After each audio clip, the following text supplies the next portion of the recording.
Hello साथियों, नमस्कार। कैसे हैं आप सब? कहते हैं ना कि तेरे अपने चेहरे से जो जाहिर है छुपाएं कैसे, तेरी मर्जी के बगैर नजर आए कैसे। घर सजाने का तसव्वुर तो बाद की बात है, पहले ये तय हो कि घर बचाएं कैसे। तो साथियों, वही बात है कि आप लोग बहुत सारी चीज़ें टीआरई को लेकर के सुना होगा, और कल से ही ये सारी चीज़ें आप लोगों के बीच में आ रही हैं। मैं उसी पे बात करना चाहता हूं। और जो मेरे नए साथी जुड़ रहे हैं उनका मैं बहुत बहुत स्वागत करता हूं, और जो मेरे नए साथी देख रहे हैं वो लोग प्लीज़ आप लोग चैनल को सब्सक्राइब कर लीजिएगा, लाइक कर दीजिएगा। जो भी चीज़ें होती हैं आपको मैं बहुत अच्छे से मैं चीज़ों को आपके बीच में रखता हूं, बताने की कोशिश करता हूं। साथियों, आज हम बात करते हैं शिक्षा विभाग को लेकर के। आप लोगों ने कल पेपर कटिंग के माध्यम से, कल पेपर में जो न्यूज आई, जो खबरें आई 14 जिलों के रिक्तियों को लेकर के, वो सारी चीज़ें आप पढ़ लिए होंगे, जान गए होंगे। लेकिन हम बात करते हैं इसमें सीटों की संख्या को लेकर के। हम इसमें बात करते हैं कि एक संभवतः एग्जाम को लेकर के, और ये बहाली कब तक देने की पूरी रणनीति इनकी चल रही है, ये क्या क्या पेंच आ रहा है जिसके वजह से टीआरई को ये लटकाने के चक्कर में पड़े हुए हैं। और कल का आप लोगों ने एक नोटिस देखा होगा एईडीओ को लेकर के, सहायक शिक्षा विकास पदाधिकारी, जो अगस्त में फॉर्म फिलअप हुआ, 29 सितंबर तक फॉर्म को भरा गया, और अक्टूबर नवंबर दिसंबर में उसको 7 दिनों के लिए पोर्टल को ओपन किया गया फिर से फॉर्म भरने के लिए, जिसका डेट दिया गया 5/12 से 12/12 तक। ये बहुत सारे सवाल उत्पन्न कर रहा है ये जो डेट है। लेकिन अच्छी बात है, जो विद्यार्थी छूट गए थे सर्वर के कारण और किसी कारण से, वो लोग फॉर्म फिलअप करें। लेकिन कहीं ना कहीं एक संदिग्धता के दायरे में ला करके ये बहाली खड़ा करती है कि आखिर जिस बहाली का पेपर 1 महीने के अंतर्गत होने की संभावना है या होने वाला है, डेट जारी कर दिया गया, चरण जारी कर दिया गया कि 3 चरणों में होगा, उसका पोर्टल खोलने का क्या इरादा है, क्या मकसद है, क्यों ये सारी चीजें हो रही हैं। इससे एक विद्यार्थियों के मन में भय बना हुआ है, आखिर इसमें क्या होने की संभावना है, क्या बनाने की गुंजाइश चल रही है। आइए पहले हम बात करते हैं अपने टीआरई 4.0 को लेकर के। इसमें क्या क्या खबरें आ रही हैं इसको थोड़ा सा समझिएगा, और समझना ही नहीं है, इसको आज मैं बताता हूं कि क्या क्या चीजें इसमें हो रही है। देखिए, शिक्षा विभाग ने टीआरई 4 के खाली पदों की जानकारी मांगी है, और यही शिक्षा विभाग है, ये पिछले महीने ही, यानी कि जब चुनाव हो रहा था उस समय भी इन्हें ने ऑर्डर दिया था कि 3 दिनों के अंदर रिक्तियों को भेजेंगे। और आज फिर से शिक्षा विभाग इस पे बात किया है, इसको करने के लिए, ये रिक्ति मांगने के लिए जानकारी में। लेकिन कहा क्या जा रहा है समझिएगा। शिक्षक बहाली परीक्षा टीआरई 4 के तहत पटना, मुजफ्फरपुर, भागलपुर सहित 14 जिलों के शिक्षा पदाधिकारियों ने रिक्त सीटों की जानकारी मुख्यालय भेज दी है। चलिए, अच्छी बात है, ये 14 जिलों की जानकारी मिल चुकी है, और 5 से 7 जिला की जानकारी आज भी आने वाला है, मैं अभी आपको बताता हूं। वहीं शेष 24 जिलों के शिक्षा पदाधिकारियों को 1 सप्ताह में रिक्तियां भेजने का निर्देश दिया गया है। समीक्षा बैठक में शिक्षा विभाग के अपर मुख्य सचिव डॉक्टर बी राजेंद्र ने बिहार के 38 जिलों के शिक्षा पदाधिकारी को वीडियो कॉन्फ्रेंस के माध्यम से रिक्तियां भेजने को कहा। यानी सबसे बड़ी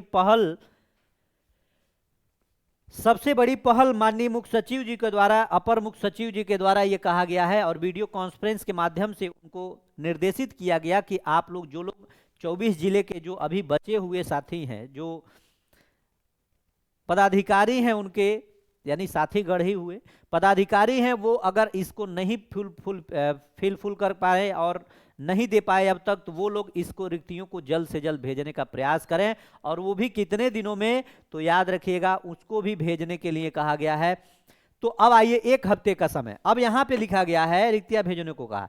साथ ही शिक्षकों का समय पर वेतन भुगतान को कहा गया। वित्तीय वर्ष समाप्त होने वाला है, ऐसे में 28 जिलों ने उपयोगिता प्रमाण पत्र महालेखाकार कार्यालय में जमा किया। नवादा, कैमूर, रोहतास, गोपालगंज से अभी तक प्रमाण पत्र नहीं मिला। शिक्षकों की अक्टूबर का वेतन नहीं मिलने पर जिलों से रिपोर्ट तलब किया गया। उन्होंने अगली बैठक में शिक्षकों की सूची मांगी है जिन्हें वेतन नहीं मिला। चलिए, ये तो बात अलग हो गई, ये तो पहले हम लोग सेलेक्ट हों फिर वेतन की बात होगी। लेकिन जो है उनके लिए ये भी खबर है, अच्छी खबर है, इसमें पहल हो रही है। लेकिन सबसे महत्वपूर्ण बात, अभी अपर मुख्य सचिव जी ने वीडियो कॉन्फ्रेंस के माध्यम से कहा है, इसके पहले माननीय मुख्यमंत्री जी ने आदेश दिया था और उसके पहले शिक्षा मंत्री जी ने आदेश दिया, 2 दिन पहले शिक्षा मंत्री जी ने कहा शीघ्र होगा, अति शीघ्र होगा, वही सारी चीजें चल रही हैं और फिर पेपर में आया।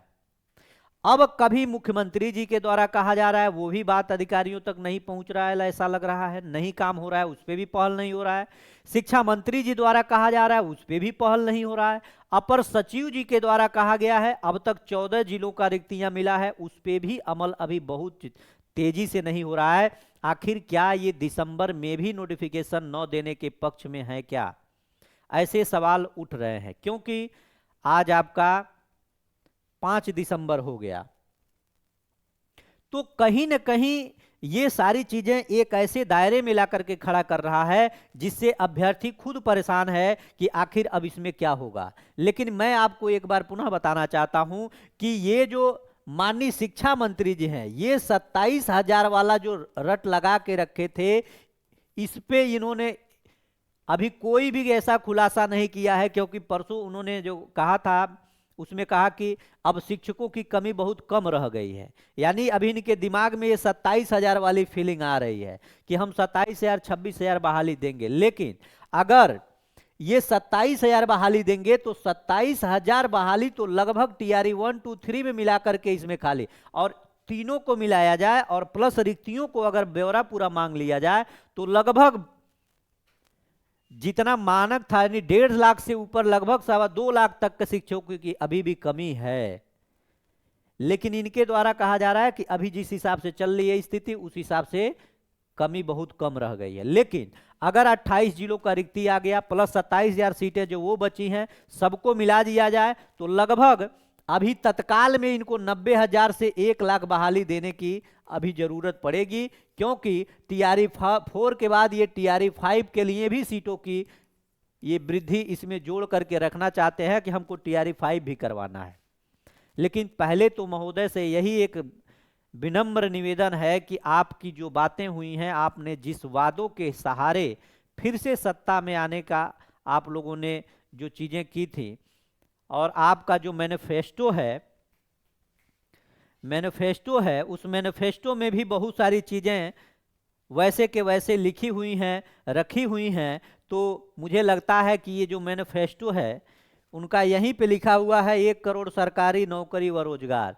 यानी कि ये मैनिफेस्टो मेरे पास रहता है, मैं पढ़ता हूँ कभी कभी, तो ऐसा लगता है कि लगभग सब कुछ हमको मिलने वाला है। लेकिन अगर अभी से काम नहीं हुआ तो मुझे लगता है कि ये मैनिफेस्टो बस मैनिफेस्टो में ही शामिल होकर के रह जाएगा, क्योंकि अब अभ्यर्थियों का धैर्य टूट रहा है। अभी एईडीओ को लेकर के जो बातें चल रही है, एईडीओ को लेकर के जो बातें चल रही हैं, जो ओपन हुआ है पोर्टल, इसमें ये माना जा रहा है कि जो अच्छे विद्यार्थी थे वो छूट गए थे।